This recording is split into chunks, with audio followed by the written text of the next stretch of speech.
Welcome to How to Survive with Danielle and Kristine, the show that teaches you how to survive the things that can kill you. Like a sinkhole, a chronic disease, deadly sex. Or the things that just make you wish you were dead. Like stapling your fingers together, a really awkward three-way. How about almost killing someone with your boobs? Those all sound fantastically horrific. You better play that theme song. Better do it. Ground is shaking under our feet, mountains on fire, flooding in the street. Can't breathe the air, can't fight the feeling. Gobbling down Xanax ain't the way to be dealing. Gotta do better than just getting high. We gotta stick together if we're gonna survive. How to survive. How to survive.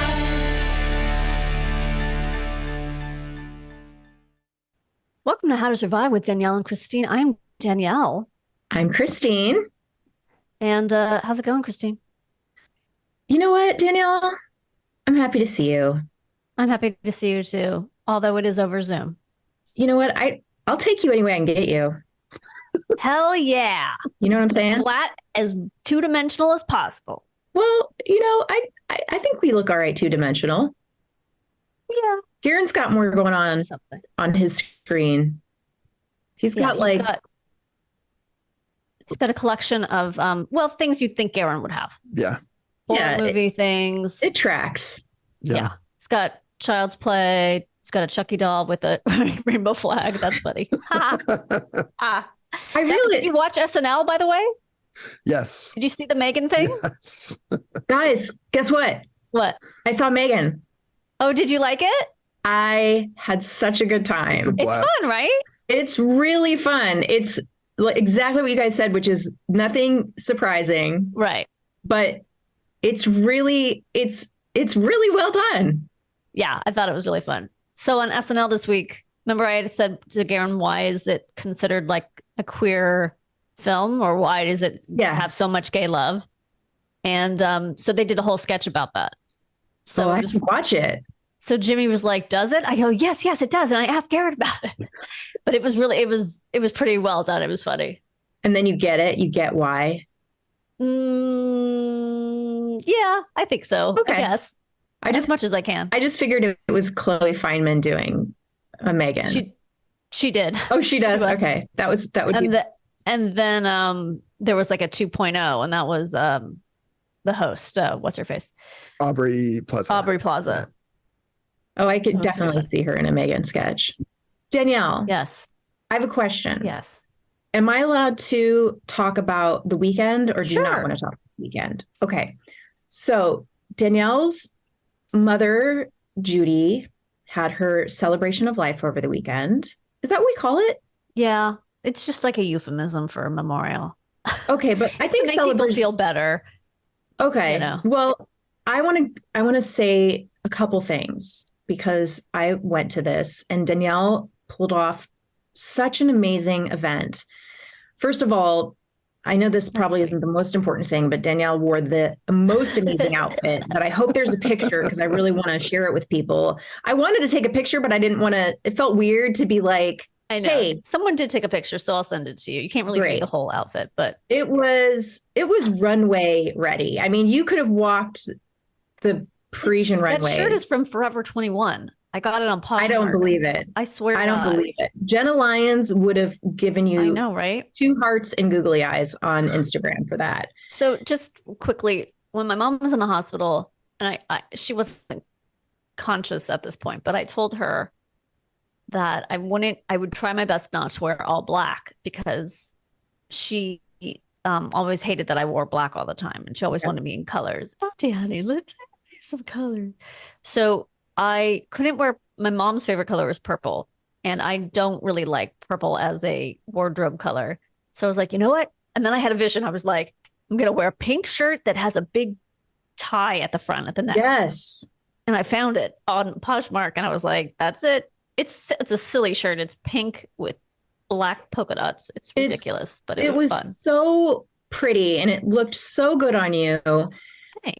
That's an important point. The second thing was Danielle spoke, and it was such a moving, loving tribute and so funny. Of course, it was funny because you're one of the funniest people on the planet. Oh my God. But like, it was also just really, I mean, I kept thinking like, I hope that I live the kind of life that inspires this much like love. And I mean, I gotta get on it. I'll tell you that, because I mean, people really, I have a lot of work to do. I know. Because people were just so moved by your mom and loved her so much. And so many people had so many wonderful things to say. One person had a lot to say really a lot of anecdotes. It was it was one of those things where it like became about the person way more than it was about my mom. Yeah. And it was also, I couldn't really hear it because I was kind of in the back. Okay. We were just kind of like, I turned to Alex and I said, do they have a light or? No, it was so uncomfortable, especially because she went up really early and I didn't know how many people were going to talk. And I was like, well, what if, 20 more people want to talk? They didn't. It wasn't that many. But I was like, this will go on for freaking ever. It was crazy. And we looked at you and Jimmy's back, and I thought they're probably trying really hard not to laugh right now. I was just trying hard not to cringe. Yeah, she was well-meaning, and everyone, loved my mom. And this was at my cousin's house, so it wasn't like at a funeral home or anything. It was very, it was supposed to be more celebratory. It was casual, and it didn't. But it was also just like, of course that happens, because that's. Right. What happens at these things? You need the person to get up and talk too long and ramble and not have anything prepared, because it's not a professional event. And guess what? People do that at stand-up shows too. That's right.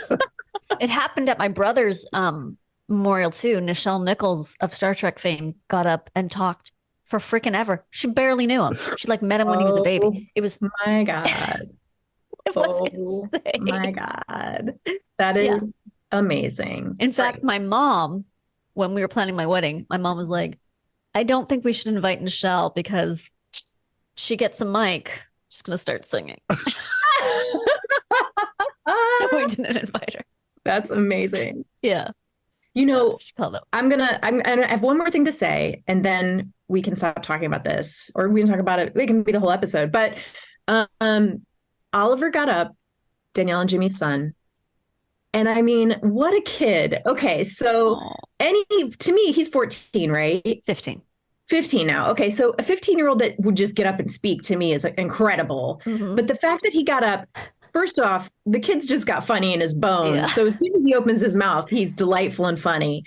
But he just kind of started talking. It didn't seem like he'd really prepared it. Right. But he was so charming, so funny, such a cutie. Like, you can really see what a handsome, young man he's turning into. Mm-hmm. But what, like, a charming, funny, delightful human being. And I just was thinking, Danielle and Jimmy must be so proud. And like, I hope they feel so good about like who they've created. Cause I went up and told him, like, I hope I didn't make him feel embarrassed, but I was like, you're such an incredible person. Like, I'm so impressed with that you got up and spoke. It was really great to just see what a great person he's become. Thank you. No, we're intensely proud of him. And he's just the best. He's the sweetie pie. He was sort of like fumbling all over the place, but then that was sort of endearing, and it was cute. I mean, he did have a lot in common with my mom, actually. Whatever he decides to do with his life, I mean, he's probably going to be in show business, which also kind of makes me sad, but like, because it's such a gross business, but like, he's going to just be the best at it.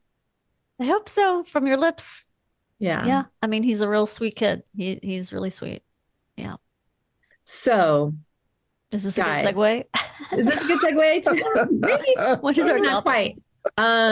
Oh, wait, should I tell you what happened to Benjamin? Do we have time? Oh my God, we buried the lead. Yeah. So Friday, was it Friday? While I was working on the newsletter, Sven and I were both home. We were both working. Sven gets a call and he's like, okay, all right, yep, I'll be there. And he comes into the bedroom and I'm like, what's going on? Well, I just got a call from the school. Benji has put a staple deeply into his fingers. They can't do anything about it. So now I have to go to the school and pick him up, which is like, 20, 25 minutes away from our house. Oh, wow. So Benji has to sit there at the school. They won't do anything for him. So he has to go get him and take him to urgent care, which then is another, there's not one close to the school. So we have to come back to my neighborhood, sits at urgent care for like 2 hours. Oh, no. So now and then they have to take it out and it's very painful. He was making origami bunnies with his friend Neil. So you've heard mentioned before. Yeah. To torment his teacher, apparently, who doesn't like origami bunnies. So as a joke, they made hundreds of origami bunnies to put like on the door of the classroom. Okay. To just bother their teacher. Wait, why does their teacher have a thing against origami? Like, how would they even know this? And why does she have a fear of origami bunnies? It's a man. Oh, sorry. Sexist. I don't know why. I know it's not usually, you don't usually have male teachers, but so I guess their teacher, Hairju, doesn't like, for whatever reason, doesn't like origami bunnies. Okay. So they were like, wouldn't it be funny if we made hundreds of them? Okay, but where does you're not supposed to be using staples and origami. It's a folding art. I know, but maybe it's to put them on the door. Right. Maybe it's to help them stay together. Mm-hmm. I don't know. I helped him cut some of these. I didn't know why at the time. I thought he was just doing a craft. Wait a second. You helped in the prank that you didn't know was a prank? I didn't know it was a prank at the time. I didn't know what, treachery I was into. That's hilarious. So apparently you have to staple it really hard and the stapler got stuck. And so he slammed it down with his fingers underneath it. And didn't you say he's actually stapled two together? Yeah. So the stapler works, I guess. It does. It works well. Now Hairju has it till the end of the year. But the sweetest thing, so three of his friends, I guess, one of his friends called him when we got him home and he was like, "Are you okay?" Oh. All three of us were crying the rest of the day. Like his three buddies were all like crying at school because they were so worried about him. Oh my God, that's so sweet. And I just was like, oh, he's so lucky he has good friends. But this has been your Benjamin urgent care update. And I was just realizing that, like, we always joke that Jimmy's urgent care is his cheers. But I was like, Benji's getting there. I think maybe, he's got his cheers over on one side of town and Benji's got his cheers. Absolutely. On the other side of town. And you said it really hurt when they took it out. Yeah, I guess, because the staple, when it goes into paper, it bends. Yeah. Oh, yes. And it went in so hard, it bent like that. Oh. So they had to pull it out sort of one side at a time. And he was like, yeah, it didn't really hurt going in, Mom. But when they took it out, it was pretty painful. So now is the teacher aware of the prank? I'm assuming. Yeah, the teacher was, is aware now and no more stapling. I'm assuming they're not going to get in trouble since he was in so much pain. No, I don't think so. So I feel like worried that this urgent care is going to start to red flag us though. Well, they might think you have Munchausen by proxy or Munchausen by proxy. Yes, I don't. I'm just going to state that for the record. I don't want to be schlepping. Imagine that's your kink, that you just want to keep schlepping to the ER. What a fucking pain in the ass. Just if you want attention, start a podcast. Exactly. You don't need to hurt your kid. Right. Speaking of attention, are you guys ready to talk about today's topic? So ready. Okay. So it's going to get a little kinky. Oh. Because today we're going to talk about how to survive sex. Oh, okay. That's right. All right. So this was a fun one. I'm sure. We are going to have fun today. All right. So, you guys know probably sex overall is good for us. Yeah. If you're picking the right person, right? Or people. I don't know what you're into, Garen. She doesn't know. Garen actually has had some. I've engaged in 3 ways before. You have? Yeah. Yeah, it's been talked about on Never Not Funny, which is why. Oh my gosh, Garen, I love this information. Yeah. Thank you for sharing. Of course, one of those people was the Chucky doll behind him, but. You know what? No Chucky dolls were harmed. He likes bad boys. He likes a ginger. He does like a ginger. He likes Ed Sheeran and the Chucky doll. Oh my God. You guys got me on blast today. Oh, it's going to get better. Okay, so it increases the level of the hormone oxytocin, which is known as the love hormone. And it's also known as a mood repair strategy, which means it can be used to help alleviate feelings of sadness and depression. However, there is a dark side to, I wrote this down, guys. Filling the cream donut. Ew. Chris. I know. I wasn't going to say it, but then I decided to say it. It's a Chris Kimmel original? It's not. I saw there's a huge list on the internet of like different words for euphemisms, doing the deed, and that was one of them. And that was the most repulsive one you could find. So it wasn't, but it was like, I really like donuts. Yeah, I was going to say, I'm glad I don't particularly care for cream donuts to begin with. So that's not something I have to ever think about again. Well, you if you did, you don't like them now. All right. True. The dark side is you can die. Sure. You can die during sex for a number of reasons. Oh, during sex. Yeah. Okay. I mean, think about all the people falling out of sex swings, So many. In their heads. They just fall in their head? Just hitting their heads on the ground. I don't know. Yeah. Sex swings work. Garen, tell us. That is something I do not have any experience in. Traditional beds only for me. Or a couch. I don't know what else. Boredom, maybe. Sure. Heart attack. Yes, that's exactly right. Okay. So what it's connected to is the physical strain of the activity and extenuating circumstances that I'm going to get into. Did you know there are euphemisms for death during sex? Well, I think, isn't an orgasm called a little death or something? That might be true. There's something I don't know that. I didn't come across that, but maybe Garen can look into that. Yeah. That sounds about right. Dying in the saddle. That's that's a euphemism for dying during sex. For dying during sex, which I'm like, is that with a horse involved or something? I don't know. The French say la mort d'amour. La mort d'amour. Okay. Yeah. And I mean, okay. It feels like you could use like jumping, like, how people say jumping someone's bones. Yes. That feels like that could be a good one for definitely sex, right? Yes. Okay. You ready for some science? Always. Okay. The Journal of American Medical Association found in 2011 that each additional hour of sexual activity per week resulted in an increased risk of 2 to 3 myocardial infarctions, which means a heart attack. Yeah. And one sudden cardiac death per 10,000, this is weird, person years. Person years? Person years. I think they just mean per people. I don't know why they put person years. Wait, as one word, person years?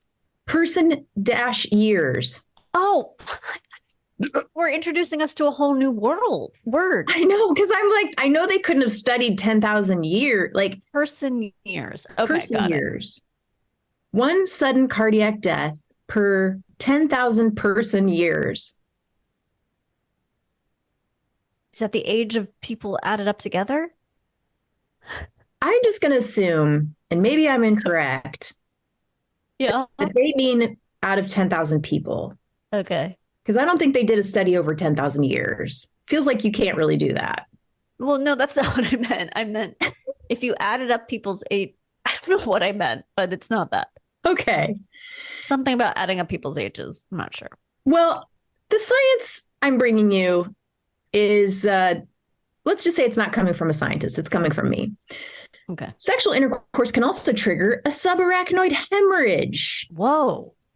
Subarachnoid. That means below a spider. Yeah, spiders are kind of coming out of your dick. Oh. I hate when that happens. Oh man, that's terrifying. I'm going to tell you what a subarachnoid hemorrhage is because I didn't know. It's bleeding into the subarachnoid space, which is the area between the arachnoid membrane, which I also am going to tell you what that is. Okay.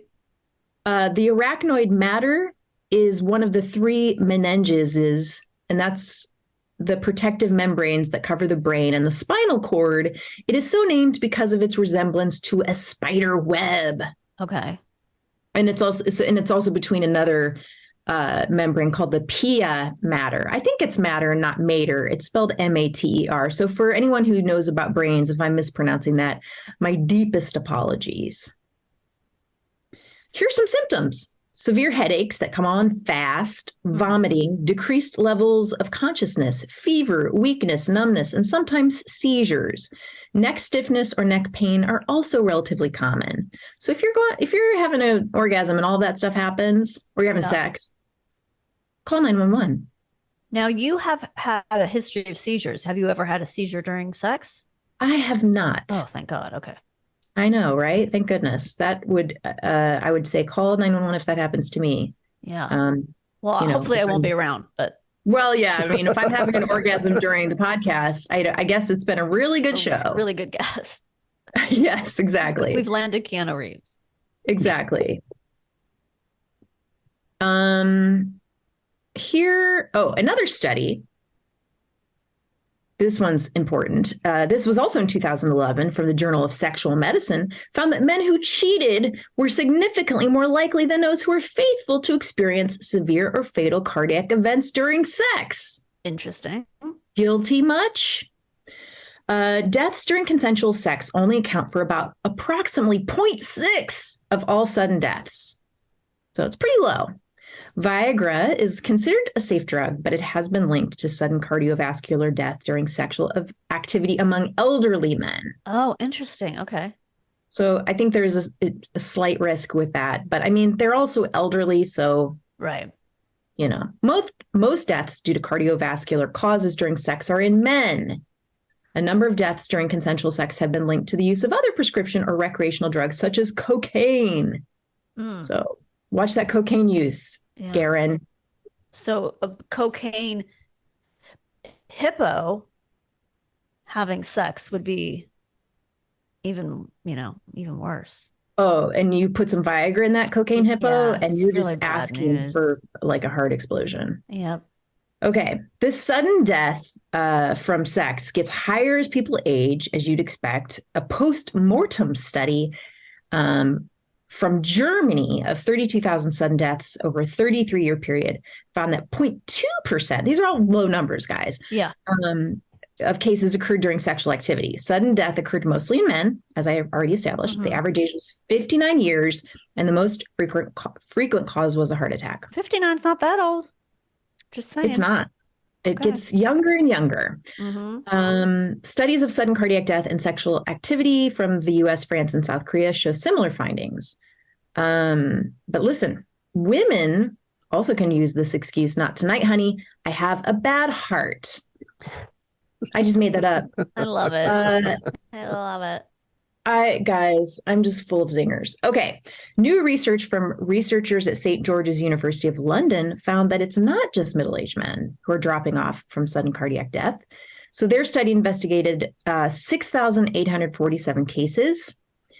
Of these, 17 occurred during or within 1 hour of sexual activity. Okay, so the average age of death was 38 years old. And 35% of the cases occurred in women. So that's higher than previous studies that they've used. But here's the thing. They weren't typically caused by heart attacks. In half, the heart was found to be structurally normal.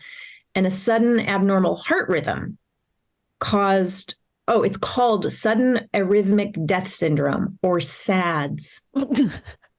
It is sad. They were so sad about the sex they died. Aortic dissection was the second largest cause. And this is where the layers in the wall of the heart artery from the heart supplying blood around the body tear, and blood flows between the layers, causing it to bulge and burst. But this is from the exertion of sex. Is that the idea? Yeah. I mean, they already have a heart that's weak. They could have been also just like running on a treadmill or, doing something like a vigorous hike.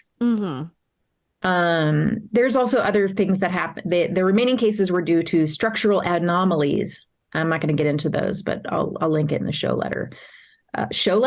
Newsletter, show notes. A show letter. That's what we call it.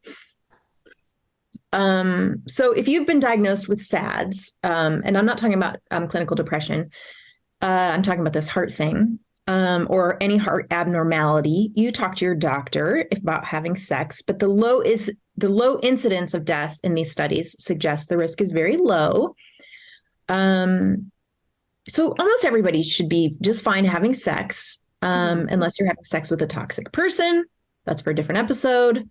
Like literally toxic. Like, yes, like toxins come out of their penis.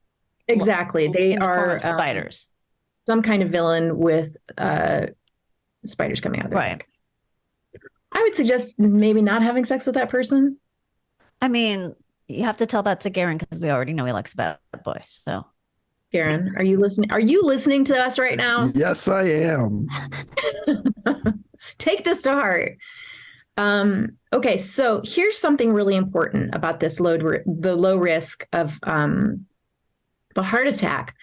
They also found in a study that only 1/3 of the victims' partners in the study who witnessed the cardiac arrest performed bystander CPR.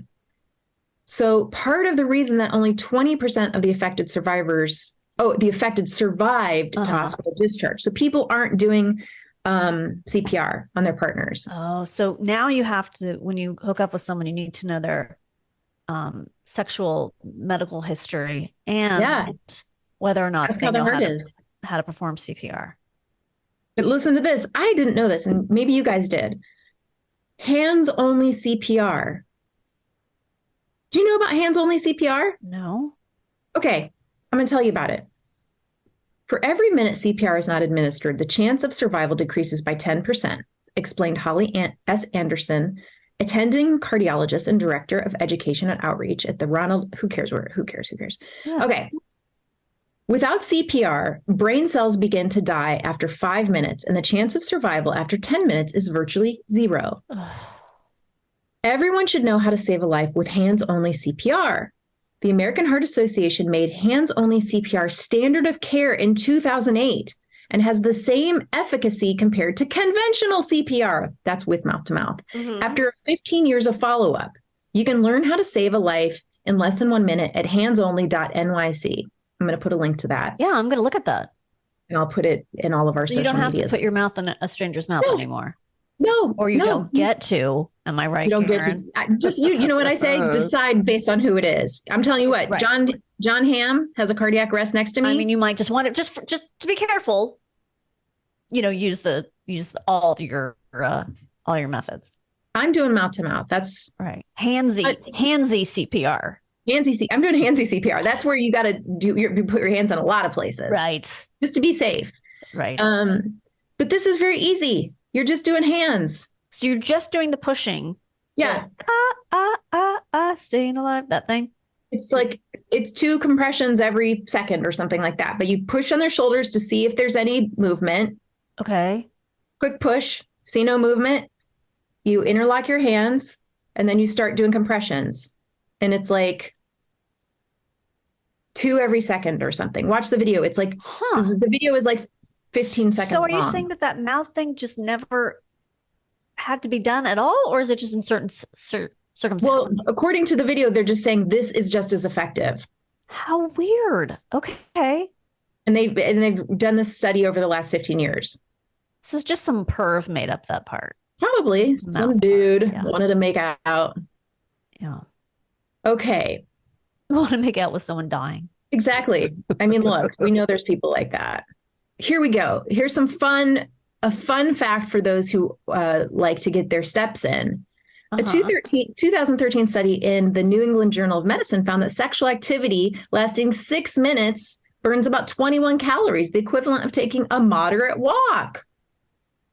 That doesn't seem like enough. 21 calories? Well, don't focus on that. Just focus on it. Well, you told me. That's what I'm going to focus on. That it's only 6 minutes. 6 minutes, okay. And it's over. You're done with it. It's out of the way. I learned something about Chris. Well, I'm just saying for people who aren't in the mood, you know what I mean? Just like, it's a little 6 minutes actually seems like a long time when you think about it. 6 pumping minutes. Yeah, that's a lot. That's a lot. Yeah, like how long do I need that to go on? It's a lot to be on stage, and it's a lot to be having sex. Yeah, 6 minutes can be a really long time when it's not going well in a lot of different ways. And the other thing I just want to leave you with is that the risk of having a heart attack or cardiac arrest among patients with heart disease is low for those who engage in sexual activity, as well as those who've recently recovered from a recent heart attack, had cardiac stents placed, or even bypass surgery. Even those people can have sex. Okay. So if your partner is like, I can't, I just had a triple bypass, it's not an excuse. I don't care. Get in You there. jump on them. You jump on them. You make them give it to you. No excuse. I wonder why. I wonder why they're not at risk. It seems like they would. I guess it's pretty safe. I guess what I'm saying is you're going to survive sex. Yeah. Okay. Whew. With that being said, Yes. would you like to hear about a lot of people who didn't? Yes. So instead of one story, guys, I have a bunch of crazy little stories. Love crazy little stories. Some famous people and some people you've never heard of. Okay. So I'm just going to share a bunch of little fun, weird stories. Okay. First story. Nelson Rockefeller. Have you heard of him? Yeah. Former vice president of the United States and heir to the Rockefeller family fortune, died in 1979 of a heart attack at age 70, rumored to be caused by an orgasm during intercourse with his secretary, Megan Marshak. Oh, boy. The unusual circumstances surrounding his death caused New York Magazine to quip, Nelson thought he was coming, but he was going. Oh, dang. Yeah. Okay. Here's another fun one. On November 23rd, 1983, James Jimmy the Beard Ferrazzo, a longtime employee of the Condor, the San Francisco Topless Club, made famous by Carol Doda. You know Carol Doda. Yeah. Famous. Was killed at the... Do you? No, I have no idea who that is. Okay, because sometimes you'll know like somebody really obscure. That's true, but I don't know who Carol Doda is. Sorry. I don't either. Was killed at the age of 40 while having sex with his girlfriend, Teresa Hill, on top of the club's piano when the couple inadvertently triggered the piano's elevator mechanism, trapping him between Hill and the ceiling. Wait a second. This is a piano that moves to up and down? I thought you know what that meant? I guess it went bing like that, like it opened like this somehow. You know those piano elevators? Yeah, You've never ridden a piano elevator? I've been stuck in a piano elevator, but I know not to panic. I know to remain. Yeah, I mean, I don't understand it, but I thought it was insane. So it trapped him in the ceiling? Between the woman and the ceiling, and he died. But she didn't die. How did she get out? Maybe she shimmied. Wow. They made music together. They really did. And she killed. That is so insane. Here's a sad one. In 2018, a 29-year-old sex worker died in St. Petersburg, Russia, after choking on a condom while performing fellatio on a man. The condom slipped off the client during the act and blocked the prostitute's airways. Oh my God. That is like insult to injury to insult, assault on a wound. That's all. It's bad. Here's another one. In August 2020, a 35-year-old man collapsed and died in the company of a sex worker in Fulambe, Malawi. Local police and later the general practitioner of the nearby Magawi Health Center examined his body and determined the cause of death to be excessive orgasm, which caused blood vessels in the brain to rupture. He said the sex worker would not be prosecuted because she committed no crime by being too sweet for the man. Oh. So she fucked him to death. She really did. Wow. That's insane. So these were all from Wikipedia, and now I have some from the New York Daily News. Okay. So I'm just telling you that to take it with a grain of salt. And a couple of them I actually fact checked, and I'm going to also share the fact checks with you. Okay. And they're also fun. Are you ready for more sex death? Yes. Okay. First one. The title's Crushed by Porn. One man recently, I'm just reading with the New York Daily News because they're fun. One man recently met a sticky end after being crushed by a mountain of pornographic magazines. The Japanese man, named as 50-year-old Joji, was found 6 months after his 13,000-pound stash of porn magazines fell on him.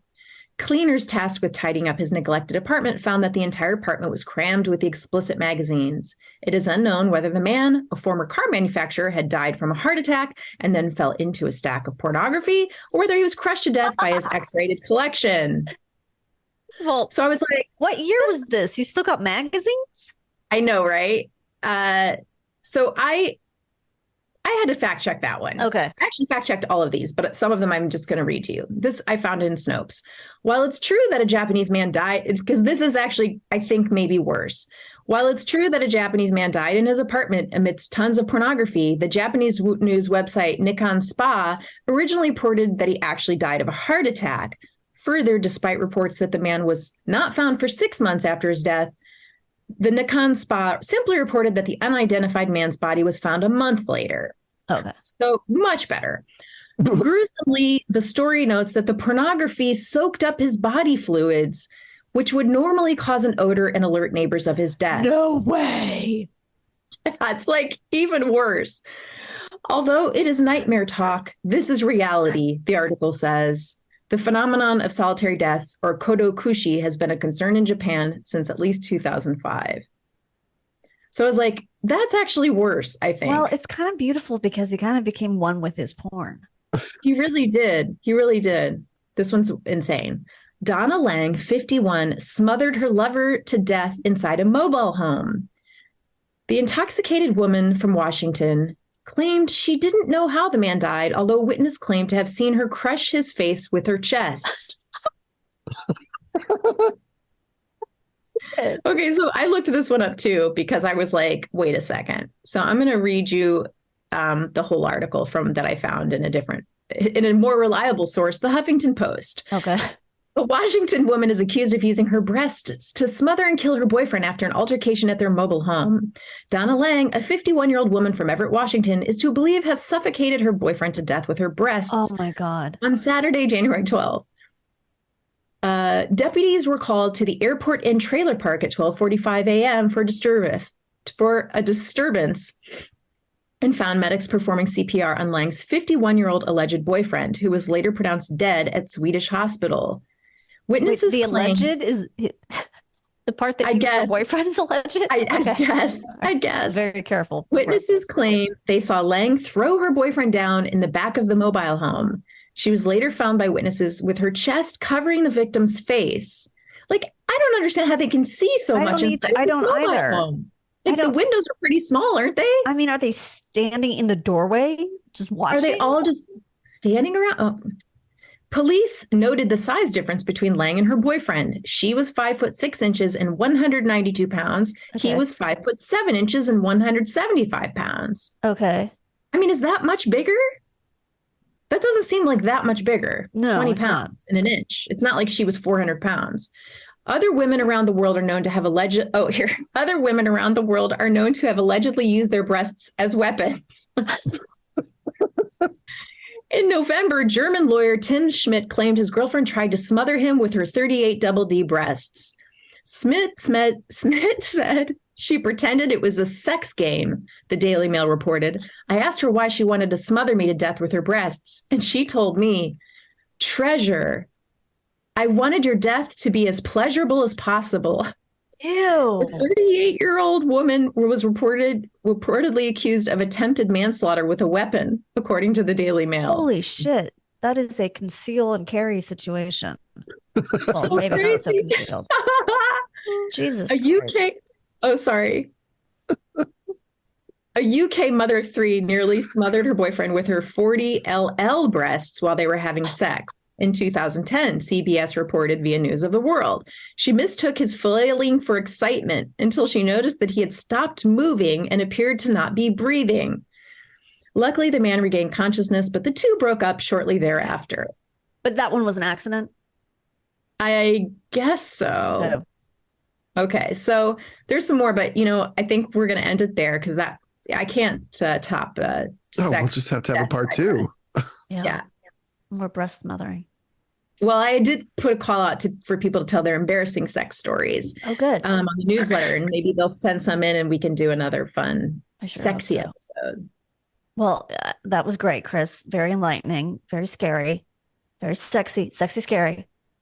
have more sex, everybody. Yes. And we will be not going to kill you. And just watch out for those ladies with the double D's, I guess. I mean, sadly, I cannot commit murder by breast, but no, I'm not going to kill anybody with my boobs. That's for sure.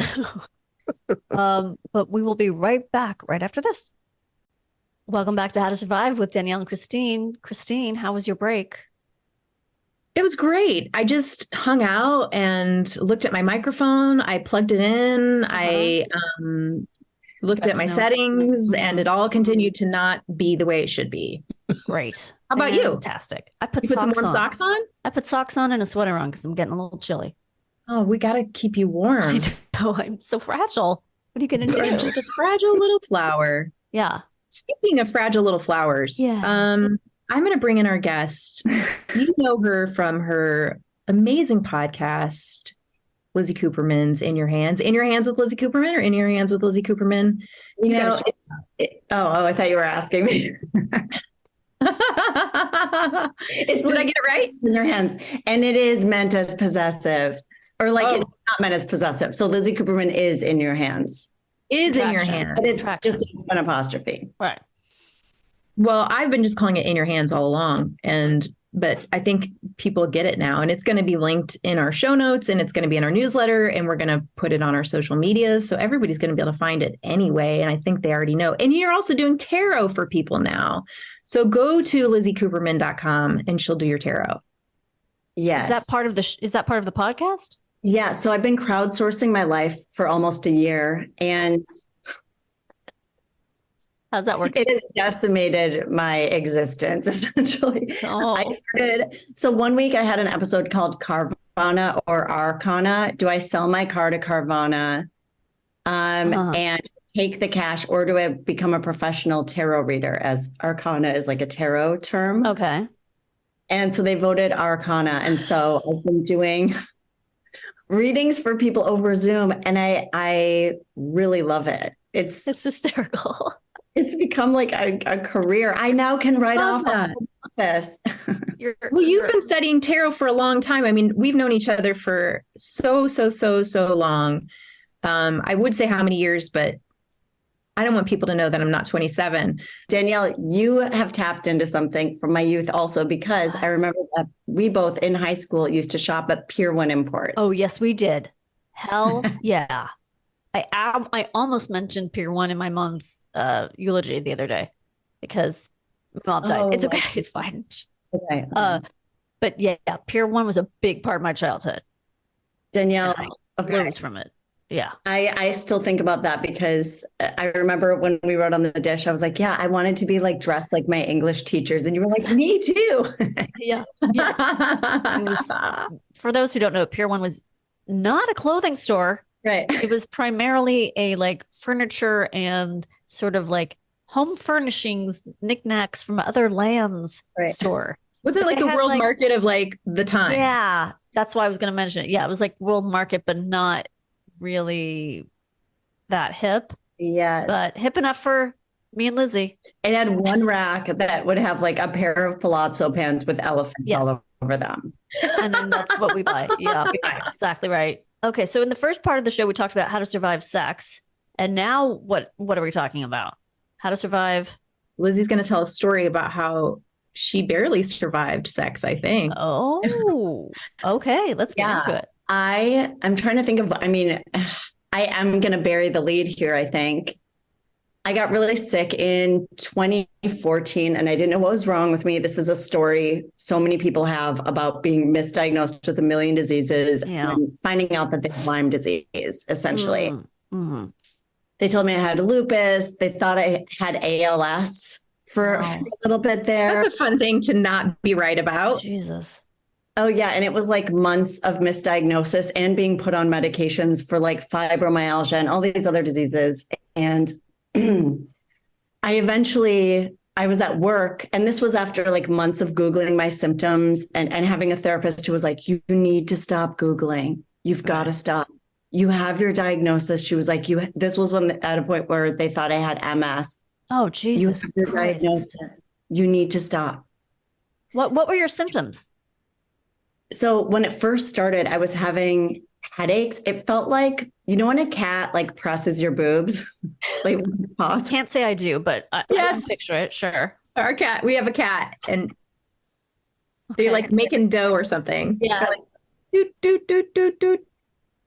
I had a cat making dough. It felt like I had a cat making dough in my head. Oh.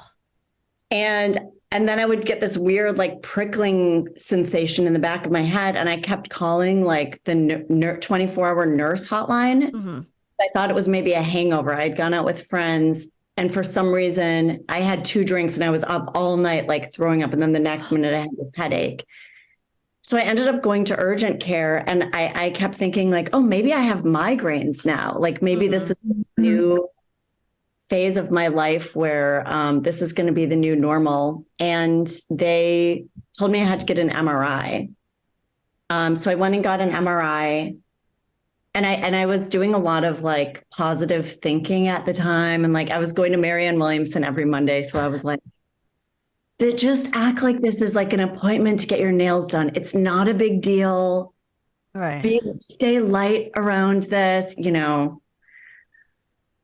There's so much, I feel so conflicted around all of that now. But so I get the MRI and I went back the next day, and the guy said, you don't have a tumor. And I was like, oh, thank God. And he goes, but you do have an incidental.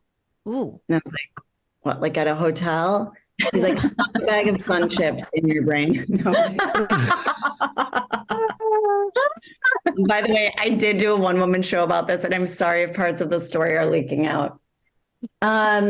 Much like my brain did, because I found out I had something leaking in my, I essentially had something on the front of my brain called a cavernous hemangioma, which sounds very sexy, but it's like a burst blood vessel in the front of my brain. It's like a vascular You get tumor. that from Lyme disease? Well, at the time I didn't know that I had Lyme. And so that was the first thing. Then I started having like out of body experiences. Like I was at the grocery store and I remember I reached for a can of green beans. I'm like, yes, I'm the one who eats canned green beans. You know, you live in California. You can get fresh green beans. I know. I have a Midwestern casserole mentality, I think. So I reached for this can, and I remember being like, this is not my hand. Like I'm not in my body. And suddenly the grocery store started to like tilt, and I had to hold on to my heart. And I remember leaving the store like, oh my God, like I can barely walk. And then I had to go to a wedding the next day, and I was driving back from the wedding, and it felt like there were like pellets of acid like released in my arms. And it was so scary. And then I started having like full body spasms at night where I'd be like, so my body would start jerking like, oh, now I also have restless leg. And I thought, is this all connected to this like vascular tumor that I've somehow convinced myself is not a big deal? Because I'm like, okay, if I can't, because I had to go see a neurologist, and he was like, well, you know, it's in an accessible enough part of your brain that if we needed to do surgery, we probably could. But he was like, let's just keep an eye on it. So all these weird things started happening. My pinky started shaking, and I went back to the neurologist, and he goes, I think what you need is a drink. Jesus Christ. Are you kidding me?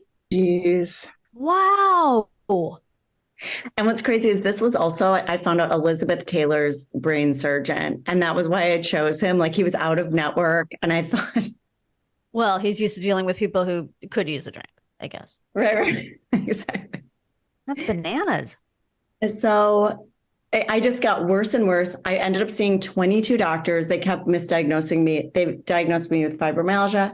I went to a physical therapist who told me I had cubital tunnel syndrome and mild rhabdomyolysis, but don't Google it. And if you Google rhabdomyolysis, it's like a flesh-eating disease that you get from over-exercising, which is something I do not partake. And the physical therapist diagnosed you with this. That was like an orthopedic, like physical therapy. Oh, sorry. That was an orthopedic doctor, I think. Is that what it's called? Like a sports person? Yeah. And then I went to a physical therapist who was like, you might have MS, because my legs started going like blank. Like I would stand up and be like, oh, there's no left leg suddenly. Jesus. It reminded me of like the picture in Back to the Future where it's just like, oh, it wasn't even like, oh, it's numb, I don't have circulation. It was like, it's gone. Whatever the switch is, it's out. Blew the fuse.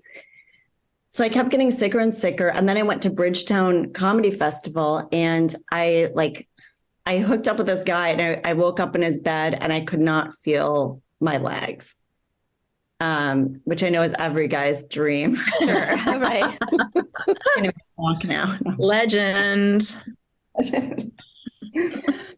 And he was like, what's going on? And I'm like, has this ever happened to you? Like, I can't even feel the bottom half of my body. Oh my and at the time I kept calling my therapist, who now I ended up having to break up with this therapist because at a certain point she said to put a sign on my wall that said, Judy says I'm paranoid. So I could look at it in the middle of the night and remember that I wasn't sick. I was just insane. Jesus Christ. This is like a bad movie. Are they all out to get you? They're all well, you know what it is? Well, this happens to a lot of people because they don't want to diagnose you with Lyme disease. Why? So first of all, the CDC tells doctors that there's a test that has these different like reactive bands. And they tell doctors you can only diagnose someone if they have all 5 bands are positive, when in fact it's just one band that you need to be positive for Lyme. Okay. It's like one specific band. And so all these people out there think they have all these other diseases. I'm in so many Lyme groups with people who are like, I thought I had MS for years and it turned out to actually be Lyme, and now I'm getting better. And people who have been in wheelchairs. And had I accepted that diagnosis, I would have just probably been headed down a similar road. Right. There is also a theory that I do believe in, and there's a great documentary called Under Our Skin, where they talk about how Lyme started in Lyme, Connecticut, which is across the Long Island Sound, from a laboratory, like an actual tick testing laboratory on Plum Island. Oh. Where they were testing insects, and there was a whole thing where they brought this doctor over who was supposed to be creating like a bioweapon that they would like crop dust, because ticks can burrow themselves into the skin. Mm-hmm. And they were trying to create something that was like a mixture of different kind of diseases, and that is what Lyme is. When you have Lyme, it's not like, oh, I got this Lyme bacteria. It's Lyme. And then it's also like a cocktail of like cat scratch fever and babesia, which is like a form of malaria. So it's not Jesus Christ. Something. It's like you've been poisoned. And that's what it felt like. I was like, I drank from a chalice of poison. And that's why my body's burning, because this all came on at once. And they kept saying, well, your mom just died, and, it could be a reaction to that. And I said, no one goes paralyzed because their mother dies. Right. Right. No, that's crazy. Yeah, that's not one of the stages of grief. Do you think, can I just interject? Do you also think, because of just my own experience with the medical community, that if it disproportionately affects women, they're just more dismissive of it? Oh, absolutely. Yeah. And because more women are more prone to Lyme because we have weaker immune systems. And so some guys will get a tick bite and they'll have like minimal problems, or it will hit them later when something else happens to their body, that their immune system will it'll just all start like replicating, because it does do that. It's disgusting, actually. So, okay, well, I'll just fast forward by telling you, I was working actually at the Soup, and I was like Googling like mad, and my nose started tingling, which was a new symptom I hadn't had. And it said, this is either ALS or Lyme disease. And I went into the bathroom. I remember being like, oh my God, I have Lyme disease. I have Lyme disease. Even though they had tested me and it came back negative, I read this article that was like, oh, the sensitivity of the Lyme test is very low on the Western blot, and the diagnosis is inaccurate. I read about like the 5 bands. So I went and got this test from a company called IGeneX. If anyone out there is listening and has insane symptoms, it's IGeneX. Find a doctor that will give you that test. I had all strong positives on that test. I went into treatment. by the time I got there, they were like, your blood is literally like curdling. Oh, so I had like heparin shots, which I still have to do. But this is all like the aftermath. So, but what I wanted to tell you is I thought I was getting better. And so I kind of started weaning off my medication in like 2016. Mm-hmm. And I kind of wanted to celebrate. And I went to Hawaii by myself. I came back. I was in a great mood. And so I decided to masturbate. And as one does. Yeah, sure. And when I climaxed, I blacked out. What? Like, the room went dark and there was a yellow, like squiggly line. And then my vision came back and the room was just super bright. And I was like, oh my God, like that was a powerful orgasm. I went into the bathroom and I remember looking at my hand and there was like a patch of vision where I couldn't see my hand. Because like vision is like depth, you know? Mm-hmm. And I had to like get another MRI and Chris drove me there. Oh yeah, I remember that. Okay. And I remember going, I know I had a stroke. And I don't blame you for this. You were like, Lizzy, you did not have a stroke. Probably something happened with your vision or something else. But I had gone to the eye doctor and they said that wasn't what it was. So I get a call and they tell me to go to this clinic in Santa Monica. I walk in, there are all these like old people with like tennis ball walkers and stuff. I go in to see the doctor. I'm like, wow, everyone here is so old. And he goes, yeah, that's because this is a stroke clinic. And I go, oh, really? Well, maybe they also masturbated. Look, our old people, we can't underestimate them. Maybe they masturbated themselves into a stroke also. I'm just saying it's possible. I would be thrilled for them, actually. I hope that's what we're all doing. So, yeah, he pinned my MRI up on the board and it was blood, like a pool of blood on my brain. He goes, you had a brain hemorrhage in the occipital lobe of your brain and the lobe that's responsible for vision. And he was like, you are so lucky you are not in the ICU right now. It was a big pool of blood. It wasn't just like a mark. Uh-huh. So what did they do? Well, first I was like, can I still masturbate? Right. That's what I was going to say. Did it scare you off from that? Right. I would be like the Emily Dickinson of comedians with Lyme disease. I was scared for a while. And I asked, he goes, I wouldn't. Like ever? Yeah. But wouldn't that also entail sex? Wouldn't that also mean you shouldn't have sex? Right. I mean, I feel like that's what he was implying. Yeah. Yeah. But wouldn't that also imply like all strenuous activity? I don't know. I feel like there is something about the orgasm where it's just like the blood, crazy blood. Yeah. Wow. I know you get that from Sudoku, Chris. That's where I get my thrills. Excuse me. 7. Well, one other weird thing is I had this like metallic taste in my mouth. And so I was like, what is that? And he goes, oh, that's the blood dripping through your brain back into your stomach. Like, wow. Oh my God. It was like, so how did they stop it? Like if it's already bleeding, what did they do? It was just one thing blew up and then it was over. Oh, okay. And what's crazy is this is at a time also where my health insurance had lapsed because I was like about to get Writers Guild and I'm like, okay, it's like a 10 days between that one starting or something. And it happened in that space. Of course. Jeez Louise. Yeah. Yeah. I mean, I still. Yeah. Isn't that why we had to drive really far? Because it was like of your insurance. Right. I was like, why are we going so far? Like for your MRI, it was like an hour away and we had to. Because I love Rancho Cucamonga.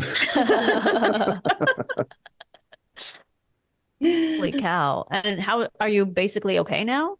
So what's crazy is they actually discovered a medicine that there was a Lyme patient who, so my guess, because no one really knows, is that Lyme affected my vascular system and my blood flow. And there was a patient who found out about this experimental drug that was killing Lyme in vitro. And it's actually the medication that's used for alcoholics so that they'll stop drinking. It's called Antabuse. Mm-hmm. Okay. Heard of that. Yeah, it's also called disulfiram. And if you're an alcoholic and you're like about to die from alcoholism, they'll make you take this so that if you drink, you become violently ill. Okay. So I went on that during the pandemic, and I did not drink for the entire. Oh my God. That is insane. That's fun during the pandemic. Or I know, I was like, this is actual torture. And there were supposed to be some weird side effects, but I was like, this is the time to do it. I'm alone. Right. I ended up moving to New Mexico during the pandemic and living there above a crystal shop. Are you serious? Yeah, I just was like, I'm so depressed. And I had a peacock living on my balcony also. What? You had a what? I had a peacock living on my. Oh, that's amazing. I feel like this is a Tom Robbins novel or something. Yeah, really. So anyway, so now my PCR tests are actually negative, and it worked, but I was on it for a really long time and I had to kind of increase the dosage and stuff, but it's been successful in treating people, but it's still like kind of an experimental drug. So do you have to get regular MRIs to keep, like my mom has had multiple aneurysms. I think we've talked about this before, which might be a different thing than what sounds like, I don't know the technical terms of her aneurysms. And this, I don't know if it's a technical aneurysm or a stroke on your brain. You know more about this than I do, but she has to go in like every year for an MRI because she has actual metal coils in her brain to keep the aneurysms like apart, basically. And they have to go in and check the coils and also to make sure the aneurysms aren't sort of building up. And do you have to go in now because of this event and have regular MRIs, or is that not a thing they recommend because of your situation? I am supposed to do that.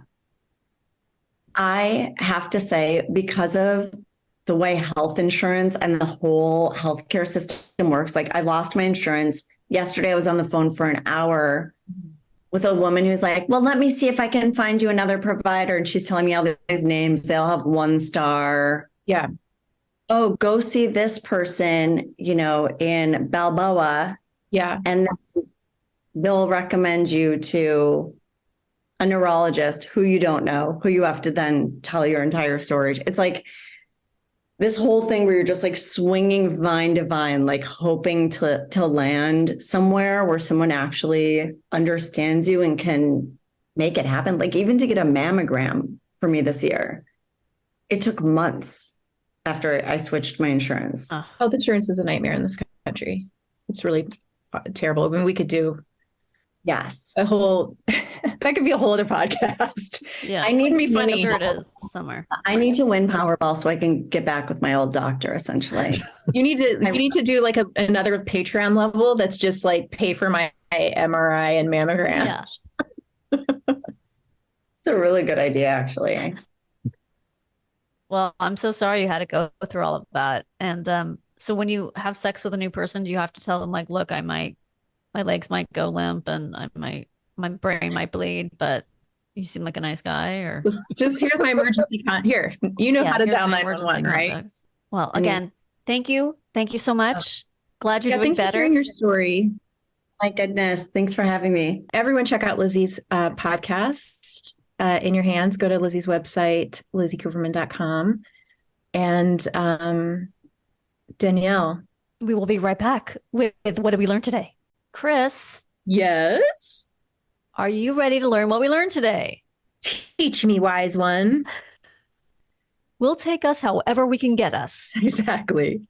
One more time, filling the cream donut. Okay, this is what I was talking about. Petite mort, translated from French, means little death and is generally used as a euphemism for orgasm. Oh. Isn't that interesting? Person time, here we go, Chris. Yes. Person time is an estimate of the actual time at risk in years, months, or days that all participants contributed to a study. It's an estimate of the actual time at risk. All participants. Oh, it's how long they were in the study. 10,000 years. That doesn't make any sense. It makes zero sense. Okay. Well, I'm glad we got to the it's bizarre. bottom of that. This is the most seemingly accurate explanation. It made the most sense. The other ones were just like rambling nonsense. It was weird. No, thank you for digging that up, but it also, I think it made it even more confusing for me. Yeah. But this won't. Avoid dick spiders. 6 minutes can be an eternity. Oof, I know it. Carol Doda was known as the first public topless dancer in the U.S. Doda's act began with a grand piano being lowered from the ceiling by hydraulic motors. Doda would be atop the piano dancing as it descended from a hole in the ceiling. That's bananas. Okay, well, that explains a lot. Now we know the death. Kodokushi, or lonely death, refers to a Japanese phenomenon of people dying alone and remaining undiscovered for a long period of time. What? The phenomenon... What? No, go ahead. The phenomenon was first described in the 1980s. Kodokushi has become an increasing problem in Japan, attributed to economic troubles and Japan's increasingly elderly population. Jesus. Keep Danielle warm at all costs. I think that's always good advice. Wow. Well, that is a lot to digest. And now we are in the afterglow of our episode. So everybody light them up if you got them. Right. And until next time, remain calm.